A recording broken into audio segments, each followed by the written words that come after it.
The former chief executive member of the Khasi Autonomous District Council, Latip Lang Kharkongor, expressed that there is no need of MLA representatives of the state to visit Delhi in order to demand the implementation of inner line permit in Meghalaya. The issue and the matter was brought to light as pressure groups in Meghalaya have threatened to hold continuous protests amidst the pandemic in regard to the pending issue.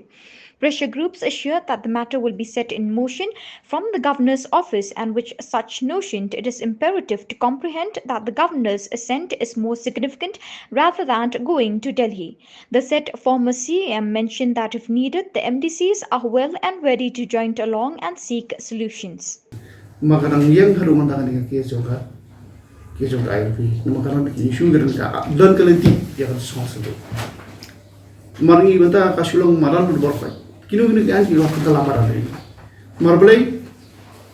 dengan banbiang bala kani ke jinglai dalhi kasulong betang kasuli dalhi ngam tu kasulong ekonomi yang pai termasuk ya tak ni hajar wajah MRSS Act kebelar nupa hakti menwar amendment ban identify kata kita taruh termasuk ban kermisnya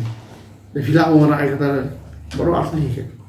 keberar hendir mana tapi ini kan isu dalhi ini kan isu termasuk setang lagi haru karena kilong agresif ki ini sekretar kata hari gua spirit jom isu ban dalam tanah Februari nomor mentara nasi kelasan kiban di isu IT nomor sistem ada hi banyak kibian mal kawai kesmas leso kesmas tinggi dia pakai dia dah kajing ni Delhi ke hadu kanu hidup menjadi darna ini saya banyak dah isai di bawah kuana istimewa hingga kalau dia isu IP katakan masih layak dekim dulu kata tak ada jumpa dia ini pun kita ndrepung kiri mang kin hapot burom dia karali lagi puasa ni dekim dulu kata tak sulung panji kan naik pada keren dia gorus tu dia kau mau nak apa